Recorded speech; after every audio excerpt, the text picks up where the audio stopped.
అందరికీ నమస్కారం. నా పేరు విపత్తి నిఖిల్ కృష్ణ, ఏపీ వీడబ్ల్యూఎస్సీ జేఏసీ రాష్ట్ర సెక్రటరీ జనరల్. నిన్న ఇరు జేఏసీలకి ప్రభుత్వంతో చర్చలు ఉన్నాయని చెప్పి ముందు రోజు కాల్ చేయడం జరిగింది. దానికి అనుగుణంగా మేము నిన్న విజయవాడ చేరుకోవటం, పొద్దున్న 9:30-10 మధ్యలో ఫోన్ వచ్చి చర్చలు ఈరోజు లేవు, మళ్ళీ ఫోన్ చేస్తామని చెప్పడం జరిగింది. ఇదే విషయం అవతల జేఏసీ కూడా రావడం జరిగిందని చెప్పి తెలిసింది. తర్వాత అసలు ఎందుకు చర్చలకని పిలిచి ఎందుకు క్యాన్సిల్ చేశారు అనే విషయం మీద ఎడిషనల్ కమిషనర్ గారిని అడగటం, వారు 1 గంట ఆ ప్రాంతాన్న ఫోన్ చేసి ఇమీడియట్గా సెక్రటరీకి రమ్మంటాం, ప్రిన్సిపల్ సెక్రటరీ గారితో మీటింగ్ ఏర్పాటు చేయడం జరిగింది. మేమేదో వారిని ప్రాధాన్యపడితేనో లేకపోతే అపాయింట్మెంట్ కోసం పాకులాడితేనో ఇచ్చింది కాదు. మనం ఒక కార్యాచరణతో, మీరు ఒక కార్యాచరణతో ఓ నోటీస్ ఇచ్చున్నాం. ప్రభుత్వాన్ని 15 రోజుల నోటీస్ పీరియడ్లో మేము అడిగిన డిమాండ్స్కి కాల్ ఇవ్వకపోతే 22ని 15 రోజులు అయింది కాబట్టి మా కార్యాచరణని మేము ప్రకటించుకొని వారికి నోటీస్ ఇచ్చి ముందుకెళ్ళడం జరుగుతుంది. అదే తరుణంలో వారు చర్చలకు వెళ్ళటం, నిన్న వీళ్ళకి వెళ్ళటం, మాట్లాడటం జరిగింది.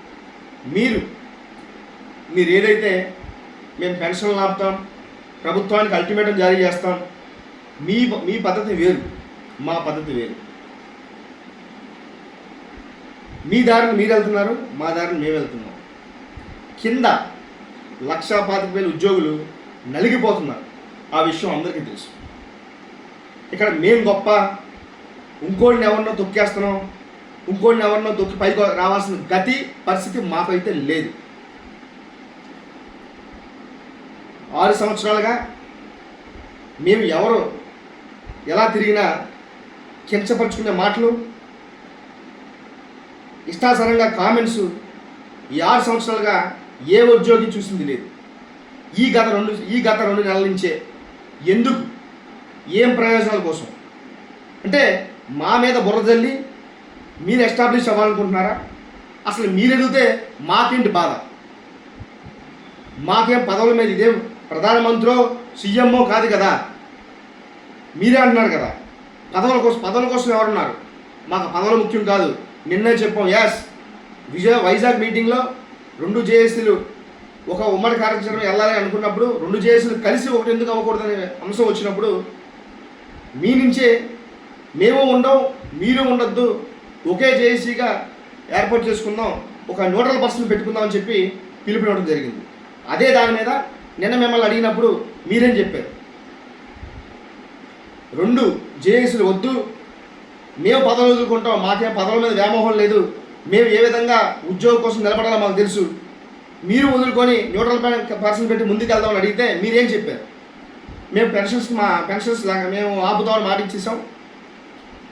ఫస్ట్ ఏమో ప్రతిపక్షం, అధికార పక్షం 2 ఉండాలి, 2 జేఏసీలు ఉండాలని మీరు చెప్పారు. అంటే వైజాగ్లో ఇచ్చిన మాట వెనక్కి తీసుకుంటారని నేను అడిగితే మీరేం చెప్పారు? అలా కాదు, మేము పెన్షన్స్ ఆపుతామని మాట ఇచ్చేసాం, మీరు పెన్షన్స్ ఆపుతారంటే 2 కలిసి పనిచేద్దాం అంటున్నారు. అదేంటి అంటే పెన్షన్స్ ఆపుతామని మాటిస్తేనే కలుపుతారా? పెన్షన్స్ మేము ఆపాం, మా స్టాండ్ ఇదే. ఉద్యోగి ఎట్టి పరిస్థితుల్లో వాడు నష్టపోకూడదు. వాడు ప్రాబ్లమ్స్ వచ్చి ఎంప్లాయీస్ అని చెప్పి మనం పోరాడుతున్నప్పుడు ఆ ప్రాబ్లమ్స్ నెరవేర్చాలి, ఏ విధంగా సాల్వ్ అవుతుందో చూడాలి. అంటే అధికారులు చెప్పింది మీకు అది ఎటకారంగా ఉందా? ప్రిన్సిపల్ సెక్రటరీ కాటమనేని భాస్కర్ గారు 2 గంటలు టైం ఇచ్చి వారు అన్ని విషయాల గురించి చర్చించి అన్నీ మాట్లాడారని మేము చెప్తే మీకు అది ఎటకారంగా ఉందా? ఈ రోజు ఉంటాడు, రేపు ఉండరేమో ఆ ప్లేస్లో అని చెప్పి కాటమనేని భాస్కర్ గారు మీరు అంటున్నారు కదా. అంటే ఆయన 2 గంటలు కూర్చొని అవకాశం ఇచ్చిన ఆయన్ని మీరు అంత చులకనగా కించపరచాల్సిన అవసరం ఏంటి? గట్టిగా మేము మాట్లాడగలం, నోరుంది కదా ఇష్టాసరంగా మాట్లాడటం పద్ధతి కాదు. భయపడి ఎవడో మేమేమి పెన్షన్ ఆపమని చెప్పట్లా. మేము ఆపమని చెప్తుంది ఉద్యోగి నష్టపోకూడదని. మీరు విజయవాడలో ధర్నా చేశారు, అప్పుడు పెద్ద నాయకులు పెద్ద సంఘ నాయకులు అన్నారు. కేఆర్ సూర్యనారాయణ గారు వచ్చినప్పుడు మీరెందుకు ఆహ్వానించారు? తర్వాత మీరెందుకు వీడియో చేసి కేఆర్ సూర్యనారాయణ గారి గురించి సార్ మాట్లాడారు, పైన ప్రభుత్వంతో మాట్లాడతారని ఎందుకు మాట్లాడారు? నమ్మకం ఉండబట్టే కదా. మరి ఆయన ఎందుకు అప్పుడు ఆహ్వానించారు? అప్పుడు గోబ్యాక్ అనొచ్చు కదా. అంటే అప్పుడు ఆయన ఆహ్వానించినప్పుడు ఓకే, ఆయన మీ మీటింగ్లో స్పీచ్ ఇచ్చినప్పుడు ఓకే, తర్వాత కించపరుస్తారా? ఇదేం సంస్కారం? సెక్రటరీకి వెళ్ళి వెంకటరామని కలిసినప్పుడు అప్పుడేమైంది? అప్పుడు ఆయన కలవచ్చు.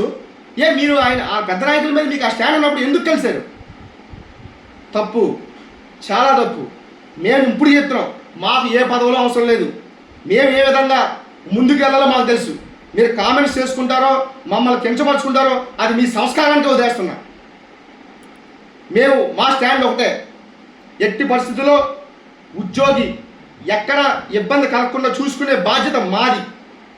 ఒక ఉద్యోగ సంఘ నాయకుడిగా ఉన్నామంటే ఉద్యోగ భద్రత చూసుకోకుండా 1,25,000 మంది ఉద్యోగుల్లో దాదాపు 90% మంది బిలో పవర్టీ లైన్ ఫ్యామిలీసే.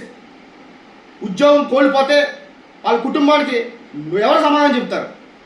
అంటే ఉద్యోగాలు తీసేస్తారా అంటారు. ఉద్యోగాలు తీస్తే ఎవరు సమాధానం చెప్తారు? మీరు విజయవాడలో ధర్నా చేసినప్పుడు సర్వేలకు చాలామందికి ఇప్పటికీ ఇంక్రిమెంట్స్ రాలేదు. అలాంటిది ఉద్యోగాలు పోతే ఎవరు తీసుకొస్తాడు? ఆవేశంగా నేను మాట ఇచ్చేస్తే 1,25,000 తరఫున మీరు ఎలా మాట ఇచ్చేస్తారు? 1,25,000 ఉద్యోగుల తరఫున మీరు ఎలా మాట ఇచ్చేస్తారు? ప్రభుత్వం ఓకే, నిన్న మమ్మల్ని పిలిచింది, మమ్మల్ని పిలిస్తేనే వెళ్ళాం. నిన్న కారు దిగిన తర్వాత మీకు అదే చెప్పా. ఎవరైనా సభ్యులు మాట తేడా ఉండొచ్చు, నేను చెప్తున్నా, పిలిస్తేనే వెళ్ళాం, మమ్మల్ని పిలిచింది. మిమ్మల్ని పిల్లలేదంటే ఎందుకు పిల్లలేదు?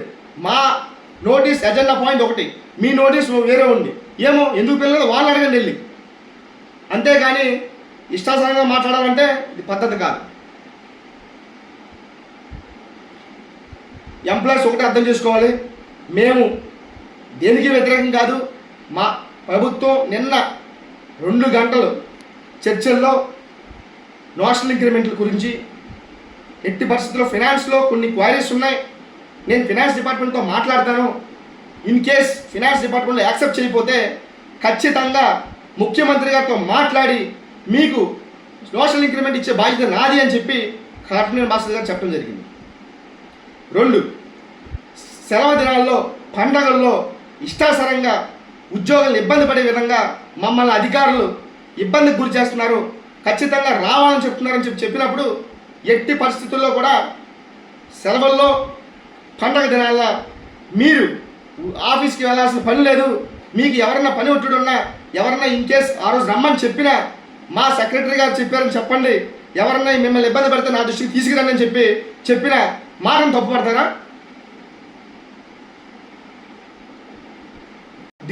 దివ్యాంగులకి ఎంప్లాయీస్కి ఫీల్డ్ డ్యూటీ చేస్తున్నారు, దయచేసి వారు ఆఫీస్లో ఉండే విధంగా ఫీల్డ్ డ్యూటీ వేయద్దని చెప్పాం, దానికి కూడా వారు యాక్సెప్ట్ చేశారు.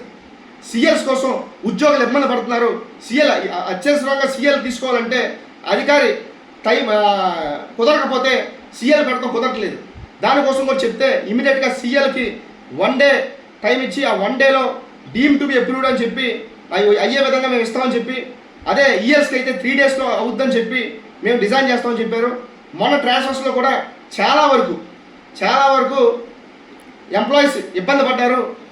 లెటర్స్ ఉంటాయి కానీ ట్రాన్స్ఫర్స్ చేయని పరిస్థితి అని ప్రిన్సిపల్ సెక్రటరీ గారి దృష్టికి తీసుకెళ్ళినప్పుడు ఎట్టి పరిస్థితుల్లో నెక్స్ట్ నుంచి టీచర్స్కి ఇచ్చే విధంగా ట్రాన్స్ఫర్స్ పెట్టాలని చెప్పడం, వారు దానికి ఎట్టి పరిస్థితులు అలాగే చేసే విధంగా మేము ఒక డిజైన్ చేస్తాం, వెబ్ యాప్ ఆప్షన్స్లో డిజైన్ చేస్తామని చెప్పడం జరిగింది.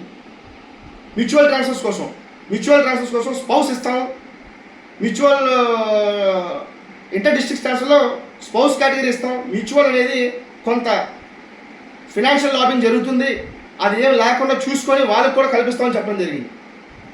అంటే ఇన్ని అంశాల మీద ఎంప్లాయీస్ ప్రెజర్కి గురవుతున్నారు, కనీసం రిలీఫ్ అనేది ఉండాలి. రెవెన్యూ లాగా స్పోర్ట్స్ మీట్స్ పెట్టండి అని చెప్పినప్పుడు డెఫినెట్గా స్పోర్ట్స్ మీట్స్ మీకు కండక్ట్ చేస్తామని హామీ ఇవ్వడం జరిగింది. మొన్న రీసెంట్గా కొంతమంది రెవెన్యూ డిపార్ట్మెంట్స్, పంచాయతీ శాఖ డిపార్ట్మెంట్స్ నుంచి వచ్చినప్పుడు ఎట్టి పరిస్థితుల్లో పంచాయతీ స్టాఫ్ అందరూ చేయాలి, కొంతమంది చేయరు, ఒక దగ్గర ఒక దగ్గర రూల్ అని చెప్పి అన్నప్పుడు కూడా మేము దాన్ని ఖండించడం, ఇదే ఇష్యూ వారి దృష్టికి తీసుకెళ్ళటం, డెఫినెట్గా నేను మాట్లాడి అలాంటి ఇబ్బందులు లేకుండా తక్షణమే ఏ ఎంప్లాయ్ ఇబ్బంది పడకుండా చూసుకుంటామని హామీ ఇవ్వడం జరిగింది. ఇలా అనేక అంశాలు 2 గంటల్లో, పావు గంట కాదండి 2 గంటలు. మీ విజన్ ఎవరు టీం ఉందన్నారు కదా, మీకు తెలియదేమో. 1 గంట పోకు మేము వచ్చి వెయిట్ చేస్తామని చెప్పారు. మాకు 1 గంట పోకు కాల్ వస్తే మేము వచ్చిన 2 గంటలు 2:15 లోపలికి వెళ్ళాం. మీ విజనరీ టీం సరిగ్గా అబ్జర్వ్ చేయలేదేమో. మేము పావు గంట సేపు చర్చలు కూర్చోలే, 2 గంటల సేపు కూర్చోబెట్టి మాట్లాడారు ఆయన, 2 hours. ఇంకో మాట చెప్పారు, దయచేసి ఎవరన్నా రెచ్చగొట్టే వాక్యాలు చేస్తే దానికి ఎంప్లాయీస్ ఎవరు ఆవేశపడి ఉద్రేకపడకండి, మీ భవిష్యత్తు డెఫినెట్గా మిమ్మల్ని ఏ విధంగా చూడాలో మాది బాధ్యత, డెఫినెట్గా మీ అందరికీ న్యాయం చేసే విధంగానే మేము చూస్తాం అని చెప్పడం జరిగింది. ఇలా అనేక అంశాలు చర్చలకు వచ్చింది. ప్రమోషన్ లేని డిపార్ట్మెంట్స్కి, విలేజ్ లెవెల్లో అయితే ఇంజనీరింగ్ అసిస్టెంట్స్కి, వెల్ఫేర్ అసిస్టెంట్స్కి, ఇంకా అనేక శాఖలకు కూడా ప్రమోషన్స్ లేవు. ఇవ్వని ప్రమోషన్స్ లేని డిపార్ట్మెంట్స్ అన్నింటికి కూడా డెఫినెట్ ఖచ్చితంగా ప్రమోషన్స్ ఇచ్చే విధంగా నేను మీటింగ్ కాన్ఫర్ చేసి చీఫ్ సెక్రటరీ గారితో, అవసరమైతే సీఎం గారితో కూడా మాట్లాడి మేము ఫైల్ మూవ్ చేసే విధంగా నేను చూస్తానని చెప్పారు. వార్డులో కూడా ఇప్పుడు దాకా ప్రమోషన్స్ ముందుకు వెళ్ళలేదు, అది కూడా నేను ఖచ్చితంగా టేకప్ చేసి మీ ముందుకు తీసుకెళ్తామని చెప్పడం జరిగారు. ఇలా అనేక అంశాలు మనం చర్చించడం జరిగింది. అన్నింటిలో కూడా డెఫినెట్గా మనకు న్యాయం చేస్తామని హామీ ఇచ్చారు. ఇదే మినిట్స్ లోపల ఇవ్వమని జరిగింది. వారు మనం ఏదైతే చెప్పారో సర్క్యులర్స్ కూడా ఇస్తామని చెప్పారు. ఇవన్నీ జరిగినాయని మీకు చెప్పాం. అయినా మీరు నమ్మకపోతే, అంటే ఒక ప్రిన్సిపల్ సెక్రటరీ స్థాయిలో ఉన్న వ్యక్తి చెప్పిన నమ్మమా? మేము నమ్మాం కాబట్టే మేము చెప్తున్నాం. మేము ఏదైతే కార్యాచరణ మేము ఉన్నామో, మేము ఇచ్చిన దాంట్లో డోర్ టు డోర్ అదే ప్రాధాన్యం. డోర్ టు డోర్ దానికి మాత్రం మేము యాక్సెప్ట్ చేయలేదు. వారు చెప్పారు క్వార్టర్లీ, 1 ఇయర్లీ ఉండే సర్వేలు, దాని మీద అయితే మనకి ఒక ఫేవరబుల్ డెసిషన్స్ రాలేదు. దానికి మేము యాక్సెప్ట్ చేయం. సార్ని చాలాసార్లు మేము అడిగాం, సార్ ఎంప్లాయ్ చాలా నష్టపోతున్నాడు, చాలా ఇబ్బంది పడుతున్నారు, ఇంటింటికి వెళ్తుంటే టీచర్స్ ఉన్నారు, వాళ్ళ ఇంటింటికి సర్వేలు కానీ లేకపోతే ఈ స్కూల్స్లో టాయిలెట్స్ ఫోటో తీసినప్పుడు మా ఆత్మగౌరవం దెబ్బతింటుందని చెప్పి ఒక లెటర్ రిలీజ్ చేసినప్పుడు వాళ్ళు మినహాయిస్తున్నారు. మరి మమ్మల్ని మా ఆత్మగౌరవం దెబ్బతింటుంది అనే విషయం కూడా వాళ్ళు చెప్పడం, మరి ఖచ్చితంగా ఇది మీరు ఆలోచించవలసిందిగా కోరుతున్నాం. మాకు న్యాయం జరిగే విధంగా చూడమని చెప్పడం జరిగింది. మనం సాటిస్ఫై అనే అంశం అది. సాటిస్ఫాక్షన్గా సార్ చెప్పిన మ్యాక్సిమం ఇవన్నీ డిస్కస్ చేశారు. ఇవన్నీ ఆయన హామీ ఇచ్చారు. ఆయన స్థాయి వ్యక్తి చెప్పిన తర్వాత మనం ఎలా నమ్మకుండా ఉంటాం? అదే చెప్పాం, అంతే తప్ప మాకే సన్నాయి నొక్కులు నొక్కడానికో లేకపోతే మేమేదో అక్కడికి వెళ్ళి లాలూచి పడ్డానికో మాకేంటండి అవసరం? మేము చెప్తున్నాం, పదవులు మాకు ముఖ్యం కాదు. 6 ఏళ్ళుగా మేము ఎలా చేసామో ఇప్పటికీ నిలబడి ఉద్యోగం కోసం ఖచ్చితంగా నిలబడతాం. ఉద్యోగం నష్టపోతుందో చూస్తూ ఊరుకోం. డెఫినెట్గా మేము ఒకటే చెప్తాం, ఎవరిని ఇబ్బంది పెట్టాం. మీ కార్యాచరణ మీకు నచ్చితే ఫాలో అవ్వమండి. కాకపోతే మేము వాళ్ళు కూడా అడుగుతున్నాం, వాళ్ళకి కూడా చెప్తున్నాం. ఈ వీడియో పరంగా వాళ్ళు కూడా చెప్తుంది ఏంటంటే, దయచేసి ఆలోచించండి. ఎవరిదైనా ఉద్యోగం పోతే కుటుంబం ఎంత ఇబ్బంది పడుతుందో ఆలోచించండి. మిమ్మల్ని 1,25,000 మంది ఉద్యోగుల్ని మేమేమి మా మాట ఏమని చెప్పట్లా. ఇది మా అభిప్రాయం, మా అభిప్రాయం ఇది, నష్టపోకూడదని. అంతే తప్ప వేరే ఏదో లబ్ధి కోసమో ఏదో దానికోసమో మేము ఉండేటైతే డెఫినెట్గా మేము స్టేట్మెంట్ ఇచ్చేవాళ్ళం కదా. నాయకుడు అన్నవాడు ఉద్యోగ భద్రత చూసుకోవడం చాలా ముఖ్యం. మా స్టాండ్, మీ స్టాండ్ అదేమో, మేము మీ స్టాండ్ తప్పు పడట్లే. కాకపోతే మా స్టాండ్ ఇదే నేను చెప్తున్నాం. ఎవరు ఫాలో అయ్యారో వాళ్ళు ఫాలో అవుతారు. ప్రతి ఉద్యోగి అర్థం చేసుకుంటారని కోరుకుంటూ సెలవు తీసుకుంటున్నాను. Thank you.